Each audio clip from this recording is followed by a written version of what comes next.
কাল বিকেলে কোথাও বেরোবি না, রীতা মাসিরা আসবে আমাদের বাড়িতে। সেদিন রাতে খেতে বসে জানালেন মিঠির মা অঞ্জলি। আমাকে বেরোতেই হবে, 1 মাস আগের থেকে বন্ধুদের সঙ্গে প্ল্যান করা আছে। খেতে খেতে খুব স্বাভাবিক গলায় জবাব দিল মিঠি। হবে না, ক্যান্সেল কর, আদেশ দিলেন মা। কেন? রীতা মাসিরা আসবে তো তোমরা তো আছো, আমি না থাকলে কি এমন হয়ে যাবে? তোমাকে থাকতে হবে, তার কারণ ওরা তোমাকে দেখতে আসছে। রীতার ছেলে দেবদীপ্তর সঙ্গে বিয়ের কথা চলছে তোমার। মানে? প্রচণ্ড অবাক হয়ে জিজ্ঞেস করলো মিঠি। সদ্য MA পাস করেছে সে, বাড়িতে বসে ফ্রিল্যান্সে লেখালেখির কাজ করে। অনেক কিছু করার ইচ্ছে আছে তার। এর মধ্যেই মা হঠাৎ তার বিয়ের কথা বলতে পারে, এটা একেবারে কল্পনাতীত তার কাছে। কবে থেকেই বা শুরু হলো এসব? সে তো ঘুণাক্ষরেও কিছু টের পায়নি। দিদি থাকতে হঠাৎ তার বিয়ের জন্য কেন উঠে পড়ে লেগেছে মা বাবা, জানতে চাইল মিঠি। তোর ওপর তো আমাদের কোনো রাগ নেই, আসলে রীতা মাসির তোকে পছন্দ। মিঠির পিঠে হাত বুলিয়ে বললেন মা। প্রায় 30 বছর পর কলেজের রিইউনিয়নে দেখা হওয়ার পর থেকে মা আর রীতা মাসির পুরানো বন্ধুত্বটা নতুন করে জেগে উঠেছে। কে বলবে যে 30 বছর কোনো যোগাযোগ ছিল না তাদের মধ্যে? সারাক্ষণ ফোনে গল্প করছে দুজনে। এর মধ্যেই দুজনে দুজনের ফ্যামিলি মেম্বারদের সঙ্গেও দেখা করিয়েছে। কিন্তু রীতা মাসির বড় ছেলে দেবদীপ্তর সঙ্গে কারও দেখা হয়নি। অন্য শহরে থাকে সে, বড় সরকারি অফিসার।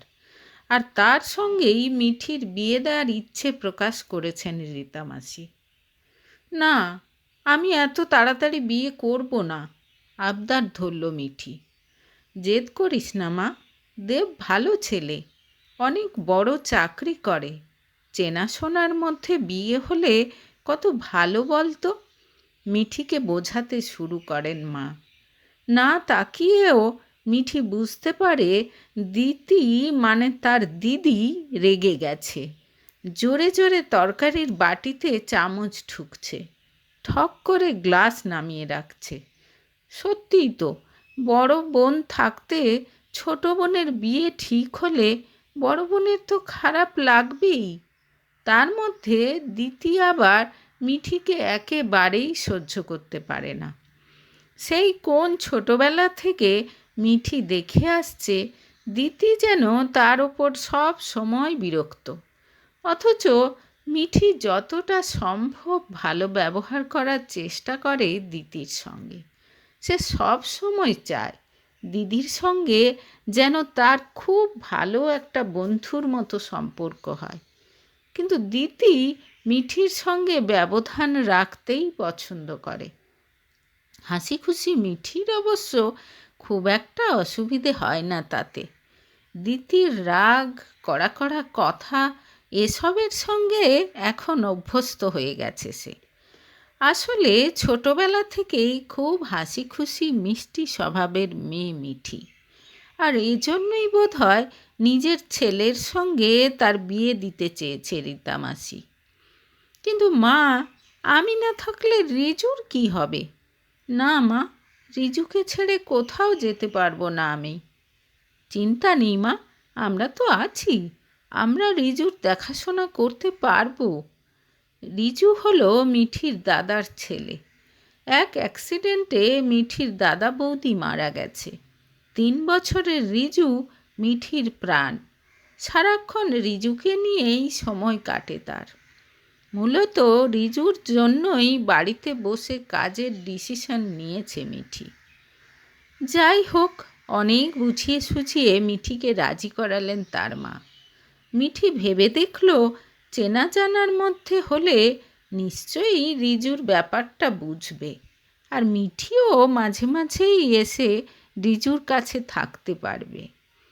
বিকেলে সুন্দর করে সেজেগুজে রীতা মাসিদের জন্য ওয়েট করতে লাগলো মিঠি। ঠিক 5টার সময় বেল বাজতেই বাবা উঠে গিয়ে দরজা খুলে দিলেন। হৈ হৈ করতে করতে ঘরে এসে ঢুকলেন রীতা মাসি। নিজের অজান্তেই কখন যেন মাথা নিচু করে নিয়েছে মিঠি। খুব লজ্জা লাগছে তার। রীতা মাসি এসে ঠিক তার পাশটাতেই বসলেন। কি সুন্দর লাগছে বলে মিঠির মুখটা তুলে ধরলেন রীতা। সেই সময় মিঠির চোখ চলে গেল উল্টো দিকে বসা ছেলেটির দিকে। এই নিশ্চয়ই দেবদীপ্ত। রীতা মাসির ছোট ছেলে অর্ককে চেনে মিঠি। খুব আমোদে ছেলে। তার ঠিক পাশেই বসেছে তার দাদা। ক্ষণিকের দৃষ্টিতেও সেই মুখের মধ্যে একরাশ বিরক্তি নজর এড়াল না মিঠির। সবার মুখে হাসি, শুধু এই একজন ছাড়া। দেব আর মিঠি, তোমরা নিজেদের সঙ্গে আলাদাভাবে একটু কথা বলে এসো। এই মিঠি, ওকে একটু নিয়ে যাও না, খানিকক্ষণ পর বললেন রীতা। উঠে দাঁড়ালো মিঠি। তারপর দেবের পাশে গিয়ে বলল, চলুন। দেবকে নিয়ে সোজা ছাদে চলে এলো মিঠি। কিন্তু দেব অদ্ভুত রকমের চুপচাপ। মিঠি জানে এরকম ক্ষেত্রে ছেলেরাই কথা বলে, কিন্তু দেব একেবারে অন্যদিকে তাকিয়ে দাঁড়িয়ে থাকলো। খুব সুন্দর না চারপাশটা? বাধ্য হয়ে কথা বলল মিঠি। হ্যাঁ বলেই আবার চুপ করে থাকলো দেব। 2-3 মিনিট চুপচাপ দাঁড়িয়ে থেকে মিঠি বলল, চলুন নিচে যাই। এত তাড়াতাড়ি তাদের নেমে আসতে দেখে সবাই অবাক হলো, কিন্তু হেসে ব্যাপারটা ম্যানেজ করে নিল মিঠি। এরপর মিঠির বাবা দেবের সঙ্গে কথা বলা শুরু করলেন। আর চোখে মিঠি দেখে নিল বাবার সঙ্গে ঠিকভাবেই কথা বলছে দেব। যাক, তার মানে অ্যাবনর্মাল নয়, মনে মনে ভাবল মিঠি। কিছুক্ষণ পর চলে গেলেন রীতা মাসিরা। পরদিন ফোন করে মিঠির সঙ্গে কথা বলতে চাইলেন রীতা মাসি। আমি জানি দেব তোমার সঙ্গে ভালো করে কথা বলেনি, কিন্তু বিশ্বাস করো, ও খুব ভালো ছেলে। আসলে ওর বাইরেটা খুব কঠিন, ভেতরটা আবার ততটাই নরম। আসলে খুব কম লোকের কাছে ও নিজেকে প্রকাশ করে। আমি জানি তুমি ওর সঙ্গে ঠিক মানিয়ে নিতে পারবে। তোমার মতো হাসি খুশি ভালো মেয়ের সঙ্গে থাকলে ও নিশ্চয়ই কিছুটা হলেও চেঞ্জ হবে বলে আমার বিশ্বাস। একটানা কথাগুলো বলে গেলেন রীতা মাসি। কিন্তু মাসি, আপনি আগে এটা জানার চেষ্টা করুন দেবের এই বিয়েতে মত আছে কি না। নিশ্চয়ই আছে, আমি ওর সঙ্গে কথা বলে জেনেছি। রীতা মাসির কথা শুনে খানিকটা আশ্বস্ত হয় মিঠি। লম্বা সুপুরুষ দেবকে দেখলে যে কারোরই ভালো লাগবে।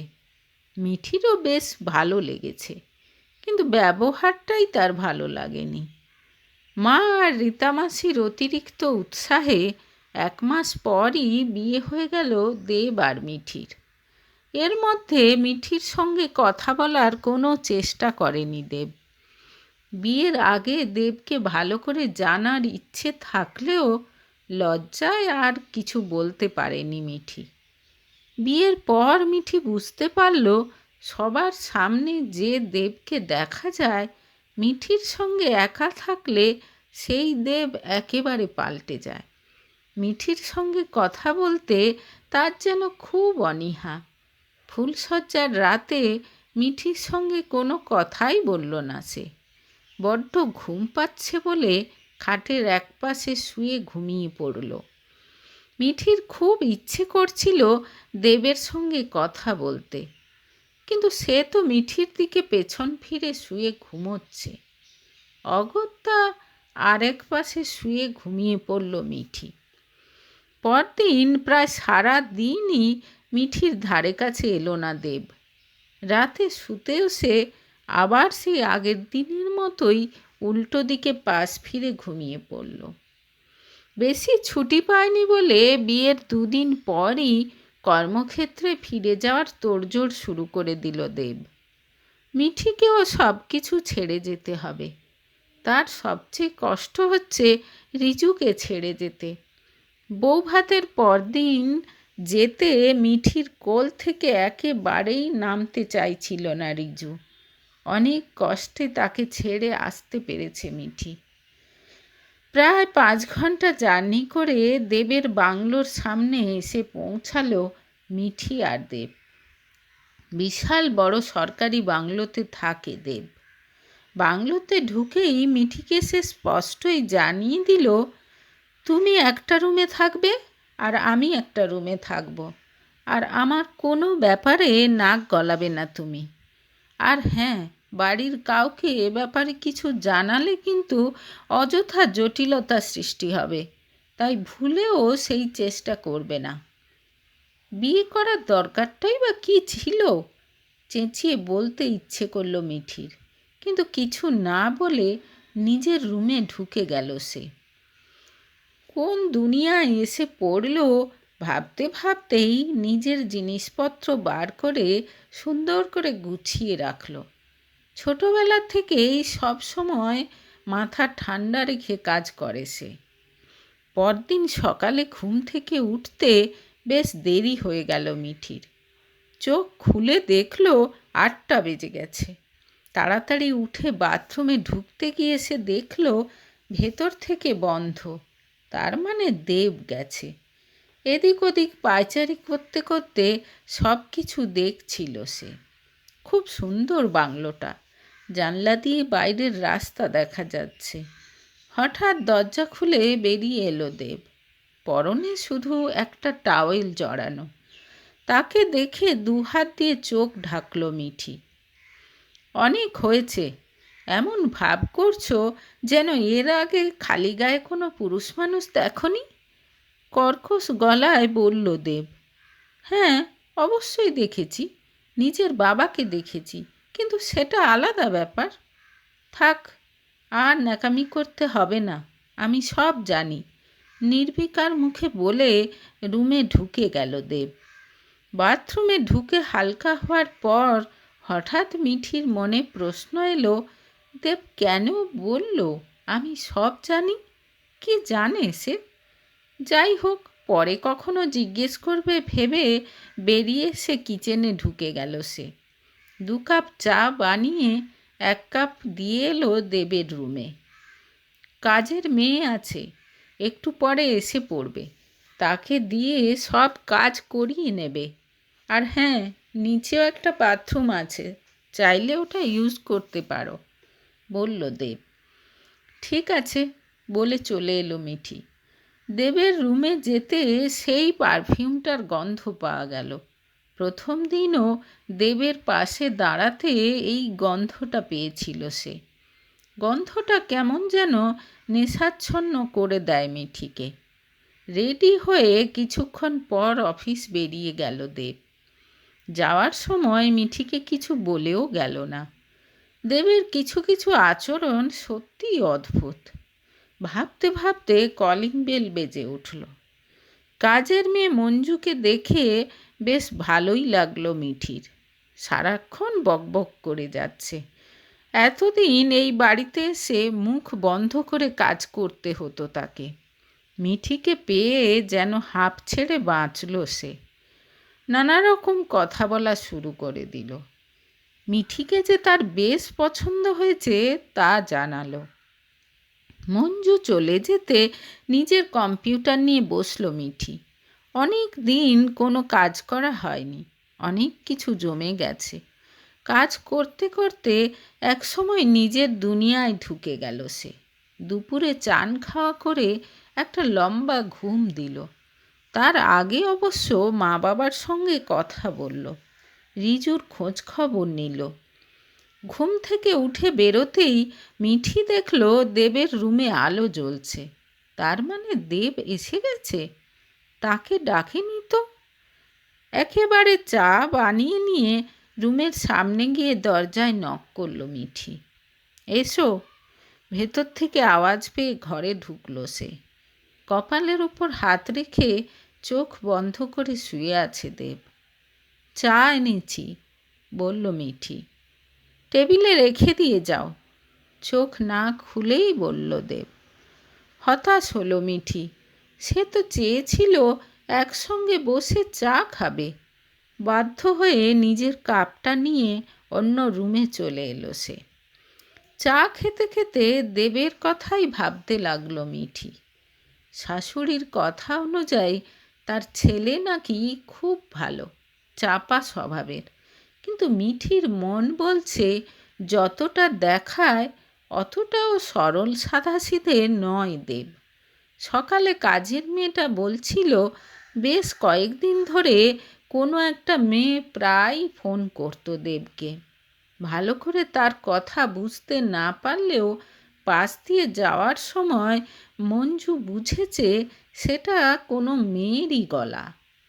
তবে কি দেবের অন্য কারো সঙ্গে কোনো সম্পর্ক আছে, আর সেজন্যই মিঠিকে সে ধারে কাছে ঘেঁষতে দিচ্ছে না? কথাটা ভাবতেই চোখ ফেটে জল আসতে চাইল মিঠির। সে তো বিয়েটা করতেই চায়নি।